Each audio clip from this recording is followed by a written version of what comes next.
का मकसद केवल दवाइयों की जानकारी देना है।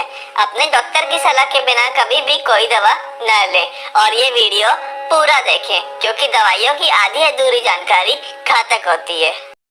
हेलो एवरीवन, वेलकम टू फार्मानाइट यूट्यूब चैनल। तो मैं आज के लेक्चर में आपको टॉप 10 बेस्ट जेनेरिक एंटीबायोटिक्स के बारे में बताने जा रहा हूं। तो मैं आपको समझाऊंगा कि जेनेरिक मेडिसिन्स क्या होती हैं और उनमें से 10 सबसे अच्छी जेनेरिक मेडिसिन कौन सी हैं जो स्पेशली अलग अलग बैक्टीरियल इन्फेक्शंस को दूर करने के लिए इस्तेमाल होती हैं। तो चलिए अब समझते हैं एंटीबायोटिक्स के बारे में। ये मेडिकेशंस एंटीबैक्टीरियल और एंटी माइक्रोबियल एजेंट्स होती हैं जो कि मेनली बैक्टीरियल इन्फेक्शंस को ट्रीट करने के लिए यूज़ की जाती हैं। मेडिकेशंस मेनली यूज़ होती हैं हार्मफुल बैक्टीरिया के ग्रोथ को रोकने के लिए और या तो उन्हें मारने के लिए। For example UTI means urinary tract infection, उसमें भी यही होता है कि बैक्टीरिया की ग्रोथ के कारण ये इन्फेक्शन होता है जिसे ट्रीट करने के लिए हम एंटीबायोटिक्स का यूज़ करते हैं। तो चलिए आप जान लेते हैं जेनेरिक मेडिसिन्स के बारे में। अ generic drug is a pharmaceutical drug that contain the same chemical substance as a drug that was originally protected by chemical patents. Generic drugs are allowed for sale after the patents on the original drug expire.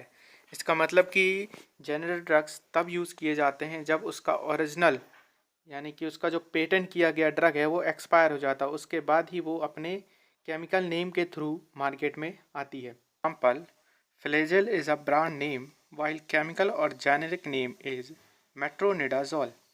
Means Flagyl एक brand name है और जब ये expire होगा, जब इसका patent जो है वो एक्सपायर होगा, तब ये मेट्रोनिडाजोल के नाम से मार्केट में आएगी। आप इसे सिंपली इस तरीके से समझ सकते हैं कि जब किसी भी ब्रांड नेम का पेटेंट जो है एक्सपायर हो जाता है तब उसे उसके केमिकल नेम या जेनेरिक नेम के थ्रू मार्केट में सेल किया जाता है। तो चलिए अब हम एंटीबायोटिक्स का बेसिक यूज़ जान लेते हैं।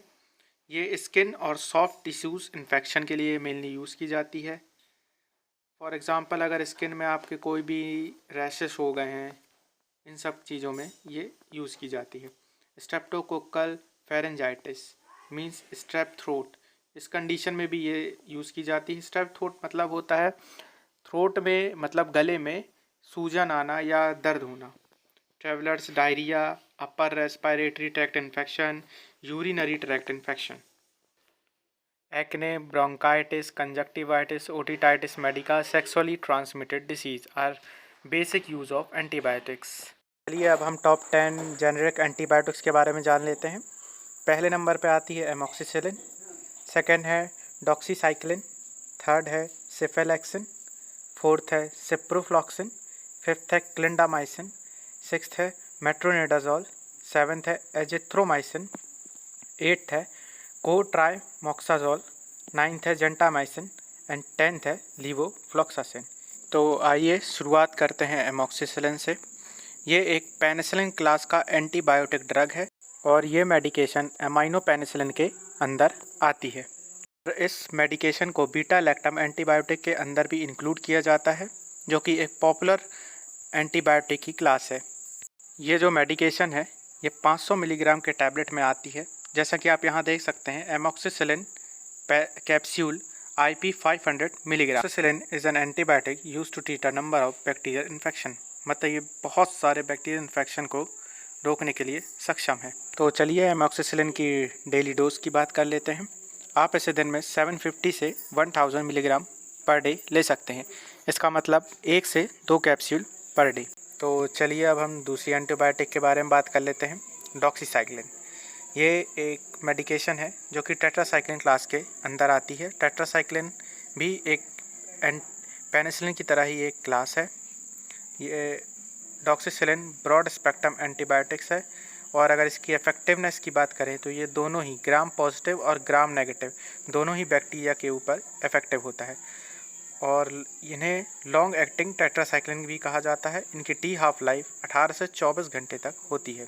इसका मतलब कि अगर आप 100 मिलीग्राम टैबलेट लेते हैं तो ये आपकी बॉडी में 18 से लेकर 24 घंटे तक आपकी बॉडी में। चलिए अब इनकी वर्किंग के बारे में जान लेते हैं कि ये किस तरीके से बैक्टीरिया की ग्रोथ को रोकते हैं। ये मेडिकेशन बैक्टीरिया के 30S राइबोसोम में जाकर अटैच होती है और उन्हें ब्लॉक कर देती है, जिससे बैक्टीरिया का प्रोटीन सिंथेसिस रुक जाता है, जिस कारण उनकी ग्रोथ भी इनहिबिट होती है और या तो रुक ही जाती है। अब इसके डोज के बारे में जान लेते हैं।